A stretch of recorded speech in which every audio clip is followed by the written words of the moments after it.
अच्छा बच्चे, starting with the name of Allah Almighty, this is the part 2 of your chapter number 4, in which we are going to continue our discussion regarding the theoretical part of chapter number 4. In the previous part we discussed till page number 118, in which we discussed about the depreciation, in which we discussed about the cash inflow, in which we discussed about the cash outflow, in which we discussed about the operating income, in which in operating flows, in which we discussed about the investing flows, in which we discussed about the financing flows. Fine.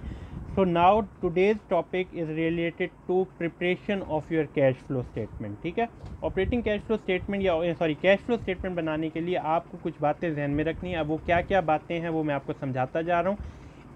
इस topics को इस मेरी discussion को अगर आप समझ गए तो आप 2-3 चीज़ें आराम से कैलकुलेट कर सकेंगे। वो आपकी क्या होंगी, वो ऑपरेटिंग कैश फ्लोज हो जाएंगी, वो आपको निकालना आ जाएगा। आपको फ्री कैश फ्लो का कॉन्सेप्ट समझ आ जाएगा, आपको net operating profit after tax का कॉन्सेप्ट समझ आ जाएगा। अब ये तीनों चीज़ें क्या हैं ये अभी आपको बिल्कुल भी समझ नहीं आ रही होंगी, इसलिए इससे पहले कि हम इसके ऊपर बात करें, हम पहली डिस्कशन अपनी शुरू करते हैं एक इनकम स्टेटमेंट से। इनकम स्टेटमेंट आपको वैसे पता है, वो मैं क्यों बता रहा हूँ, क्योंकि हमारी जो डिस्कशन अब आगे करने वाले हैं उसके लिए आपके जहन में एक दोबारा से इनकम स्टेटमेंट का कॉन्सेप्ट आ जाए। Sales minus CGS, you will have the gross profit. Gross profit में से आपने एक्सपेंसेस माइनस करने हैं। एक्सपेंसेस में आपने किसी को सैलरी दे दी, आपने कोई ऑफिस के लिए यूटिलिटीज़ परचेज़ की हैं। यूटिलिटीज़ मतलब परचेज़ क्या कह रहा हूँ, यूटिलिटी बिल पे की हैं। आपने कोई ऑफिस सप्लाइज परचेज़ की हैं, आपने कोई रेंट पे किया है, आपने कोई डेप्रिसिएशन माइनस की है। ठीक है, ये सारे खर्चे हम माइनस कर देते हैं। ठीक हो गया। अब मैं यहाँ पे सपोज करता हूँ कि आपकी जो सेल आ रही है वो आ रही है $1,00,000 की, उसमें से आपने $20,000 आपने माइनस किए for your cost of goods sold. Gross profit आपका आ गया $80,000 का। इसमें से माइनस करते हैं अभी एक्सपेंसेस। मैं फॉर एग्जांपल आपको कहता हूँ 10,000 की आपने सैलरी दे दी, 10,000 की आपने यूटिलिटीज़ के बिल पे किए, 10,000 की आपने सप्लाइज परचेज़ किए। सप्लाइज क्या होते हैं, बॉल पॉइंट, स्टेपलर, स्टेशनरी, इस तरह की जो चीज़ें होती हैं, जो घड़ी का कोई घड़ी ख़राब हुई है उसका सेल ले लिया, कोई डस्टबिन परचेज़ कर लिया, कोई लैंप ख़रीद लिया, ये सप्लाइज होती हैं। ठीक है, 10,000 का लेट्स सपोज आपने रेंट पे किया है ऑफिस बिल्डिंग का, और डेप्रिसिएशन जो आपने किया है वो 10,000 किसी फर्नीचर की, किसी मशीनरी की आपने 10,000 की डेप्रिसिएशन माइनस कर लिया। अब मैं कहता हूँ कि मेरे पास पैसे कितने बचे, ये मैं लिखता हूँ नेट प्रॉफिट बिफोर टैक्स।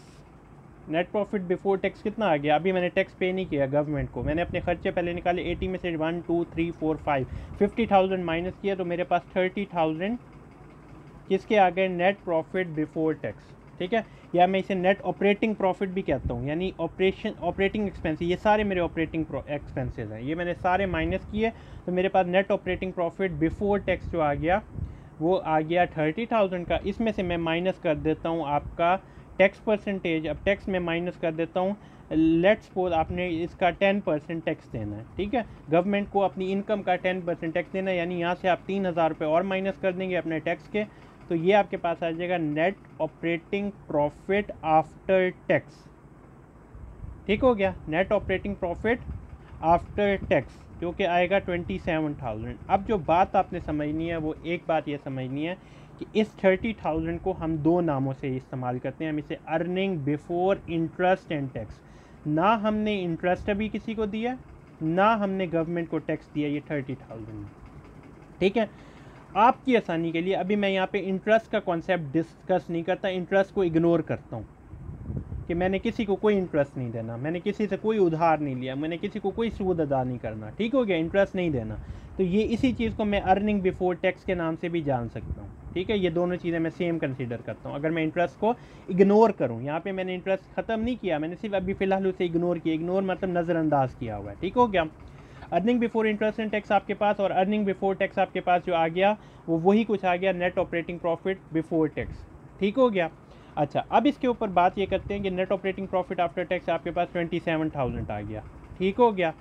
अब मैं बात करता हूँ आपसे एक बहुत इंपॉर्टेंट पॉइंट की, जो कि हमारा पॉइंट है net operating profit after tax. वो कहते हैं कि ये net operating profit after tax कैसे आया? जब आपने अपनी earning before interest and tax में से टैक्स निकाल दिया। ठीक है, आपने जब अपनी earning before interest and tax में से टैक्स जब निकालेंगे तो आपके पास net operating profit after tax आएगा। ये एक इक्वेशन की फॉर्म में लिख के आपको समझाता हूँ कि net operating profit after tax is equal to earning before interest and tax minus earning before interest and tax multiply tax की परसेंटेज। तो आपके पास इसी अर्निंग यानी 30,000 यहाँ पे लिखते हैं माइनस 30,000 का 10% टैक्स ले लेते हैं, तो ये 30,000 माइनस 3,000 तो वापस 27,000 आ गया। ये आपको ये बात समझ आ गई कि सर वही कुछ तो आपने दोबारा लिख दिया, ठीक हो गया।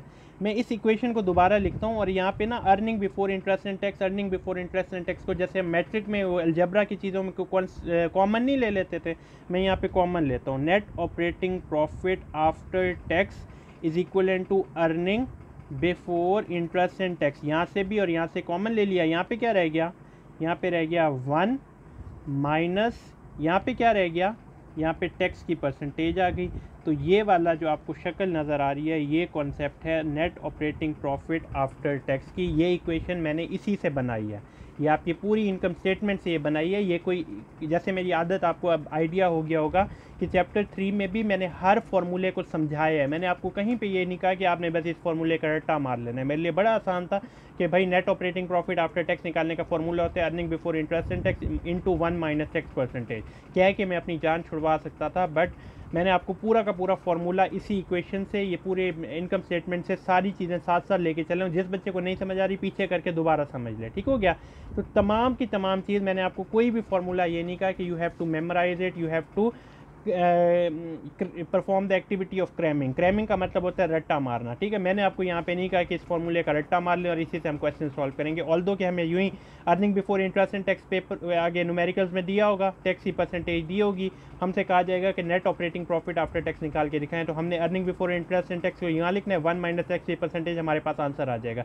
तो मैं कहूँ कि ये बेटा इसे आप रट्टा मार ले, तो ये रट्टा is not a right thing to teach to the students, ठीक है। मैं आपको ये बात समझा रहा हूँ, ठीक है। ये आपके पास पहली इक्वेशन आ गई जो हमने निकालने को कहा था। पहली चीज़ आपके पास ये समझ आ गई। अब इसके बाद हम आते हैं ऑपरेटिंग कैश फ्लोज के ऊपर।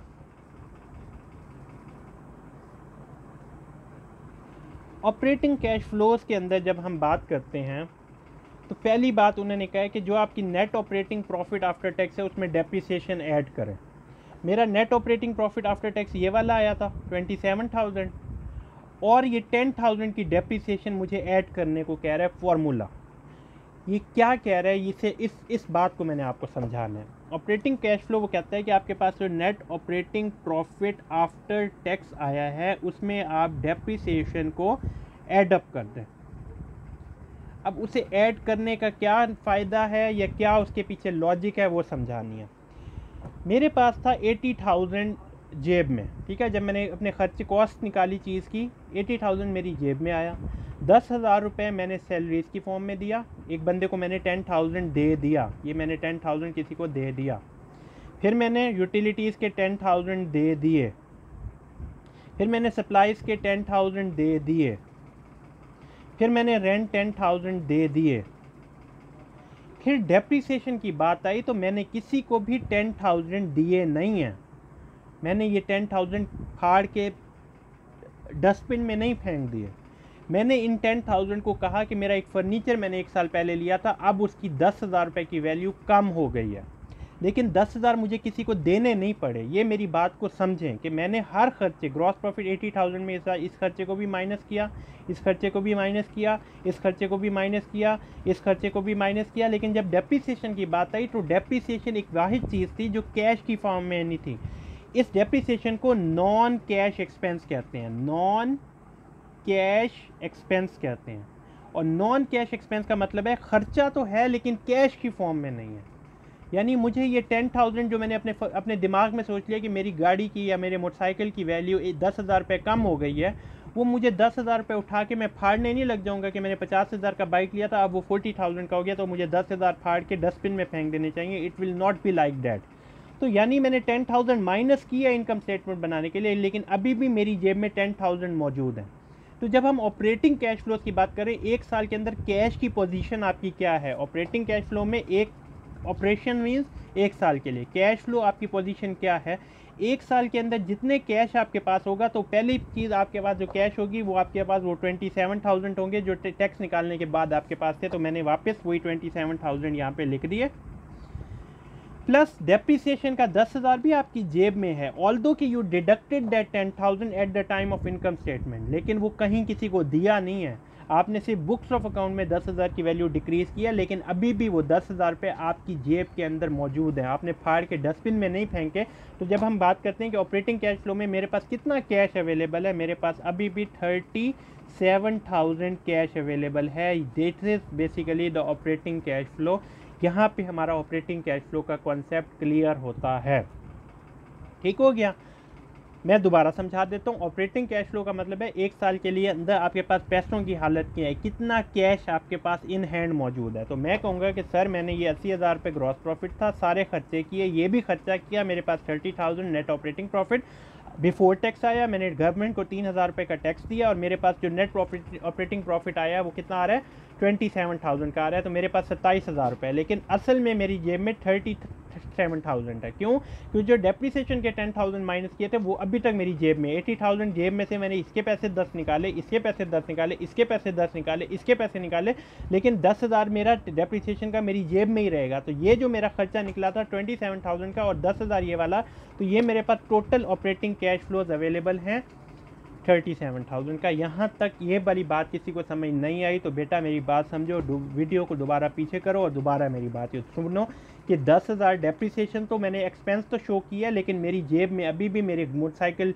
के जो 10,000 मैंने एक्सपेंस में निकाल दिए, लेकिन अभी भी मेरी जेब में वो 10,000 रुपये मौजूद हैं। ठीक हो गया, ये मेरा कंप्लीट हो गया प्रोसेस किसका, ऑपरेटिंग कैश फ्लोज का। ठीक हो गया। इसके बाद हमारी डिस्कशन स्टार्ट होती है लास्ट चीज़, जो कि हमारा क्या था, free cash flow.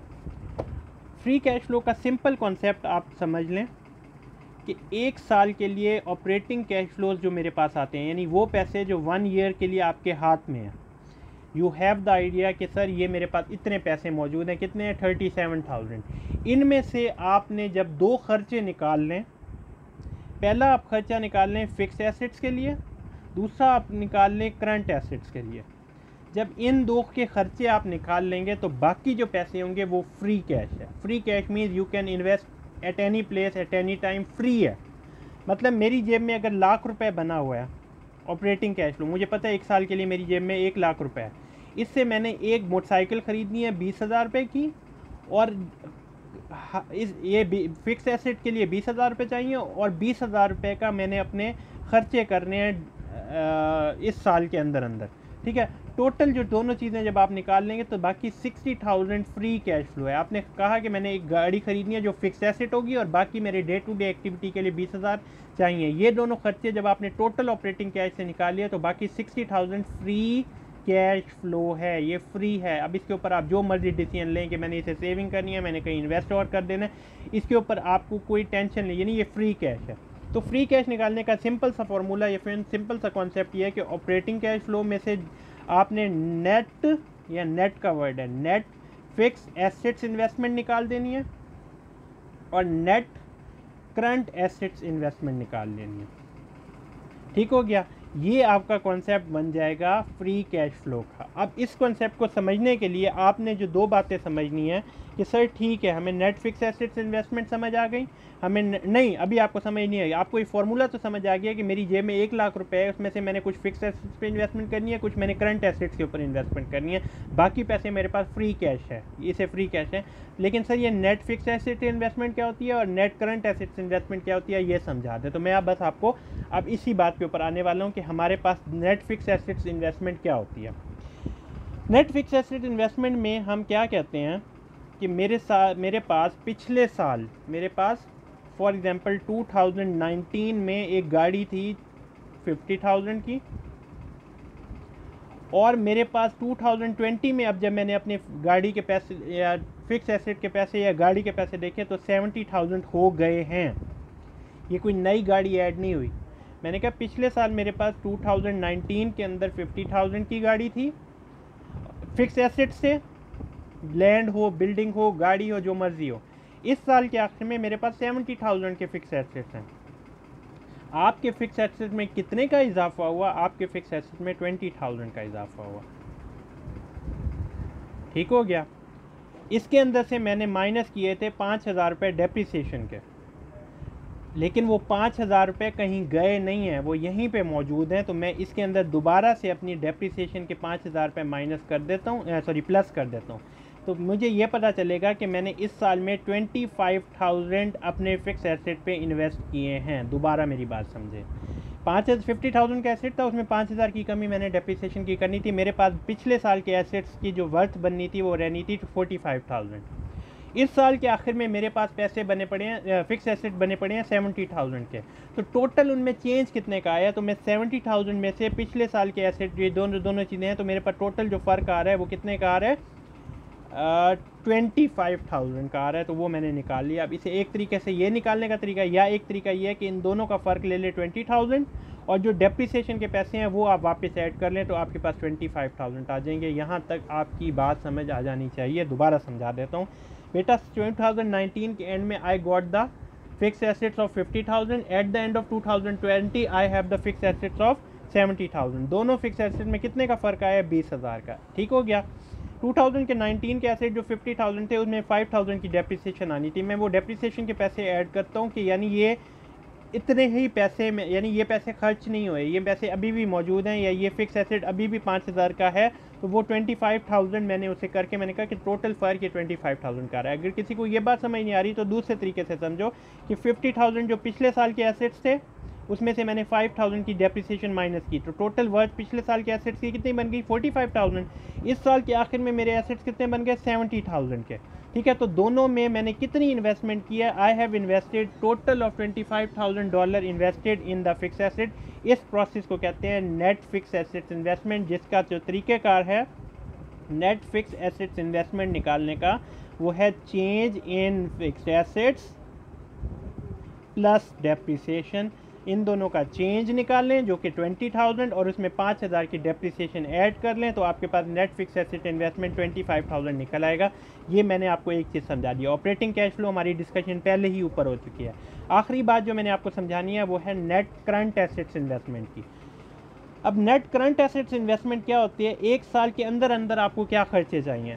Current assets mean जो एक साल के अंदर अंदर, एक साल के पीरियड के अंदर जो आपके पास खर्चे आते हैं। तो इसके अंदर हमारे पास दो खर्चे आते हैं, अपने अपने चेंज इन करंट एसेट्स में से माइनस कर देना है चेंज इन करंट लाइबिलिटी को।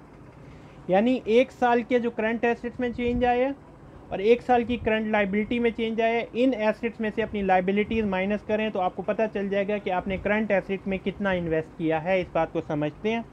मेरे पिछले साल के करंट एसेट्स थे 20,000 के, मेरे इस साल के करंट एसेट्स हैं 40,000 के। कितना चेंज आ गया दोनों में? 20,000 का चेंज आ गया। मेरे पिछले साल की जिम्मेदारियां थी 10,000 की, मेरे इस साल की जिम्मेदारियां हैं 20,000 की। ठीक है, तो इन दोनों में कितने का चेंज आ गया? 10,000 का। तो 20,000 के अंदर में से 10,000 अगर आप माइनस कर दें तो 10,000 की करंट एसेट्स के अंदर आपने इन्वेस्टमेंट की है।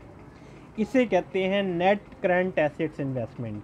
सिंपल सी बात। अगर जिस बच्चे को समझ नहीं आ रही वो वीडियो को दोबारा रिपीट करें। मैं किसी फॉर्मूले को रट्टा मारने को नहीं कह रहा, ऑल्दो कि यही हमसे पूछा जाएगा। हमें करंट एसेट्स की वैल्यूज़ भी दे दी जाएंगी, करंट लाइबिलिटीज़ की वैल्यू भी दे दी जाएंगी, और हमसे कहेंगे नेट करंट एसेट्स इन्वेस्टमेंट निकाल के दिखाएं। हमने सिंपल सी ये छोटी सी एक्टिविटी परफॉर्म करनी है, हमारा न्यूमेरिकल सॉल्व हो जाएगा।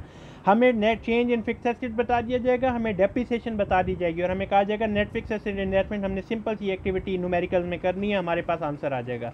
एक और बात याद रखिएगा कि जब मैं न्यूमेरिकल डिस्कशन कर रहा हूँ तब मैं हर फॉर्मूले को दोबारा नहीं बताऊंगा, तब मैं वाकई ये कह रहा हूँ कि net fix asset investment is equal to change in fix asset plus depreciation. तो जिस बच्चे को नहीं समझ आ रहा वो मुझसे व्हाट्सएप वाले ग्रुप में पूछ ले। और दूसरी बात है कि इन फार्मूलाज को मैं रट्टा मारने को नहीं कह रहा, इन्हें लॉजिकली समझ लें। उसके बाद हमने एज इट इज़ फॉर्मूले को उठा के लिखना होगा न्यूमेरिकल्स में और उसे सॉल्व कर देना होगा। फ्री कैश फ्लो का मतलब क्या है? आपके पास जितने पैसे हैं उसमें से करंट एसेट में जितना, फिक्स एसेट में जितना खर्चा करना है, करंट एसेट में जितना खर्चा है वो निकाल लें, बाकी पैसे फ्री हैं, जो मर्जी डिसीजन लें। ये मैंने आपको ऊपर ये बात समझा दी है। ऑपरेटिंग कैश फ्लोज क्या होती हैं कि आपके 27,000 रुपये प्रॉफिट आया था, डेप्रिसिएशन के पैसे अभी भी आपकी जेब में, टोटल ऑपरेटिंग कैश फ्लो आपके पास इस साल खर्चा करने के लिए 37,000 मौजूद है। Net operating profit after tax का कॉन्सेप्ट क्या कहता है, earning before interest and tax में से टैक्स निकाल दें तो आपके पास net operating profit after tax जो कि 27,000 का आ गया। ये आपकी टोटल डिस्कशन हो गई है for the operating cash flow, for the fixed asset, free cash flow, for the net operating profit after tax की। ठीक हो गया। इसका जो अगला पार्ट आएगा उसमें हमने जो 2 डिस्कशंस करनी है, वो पहली डिस्कशन हमने करनी है आपका आपका बजट बनाने की तरीक़ाकार समझना है, how you will make the budget. The third one और the last topic of your chapter will be the pro forma income statement, pro forma balance sheet. वो हम इंशाल्लाह अगले वाले चैप्टर्स में डिस्कस करेंगे। Hopefully you will get an idea कि हमारी डिस्कशन कैसे चल रही है। ठीक है, टिल देन अल्लाह हाफिज़ एंड बेस्ट ऑफ लक।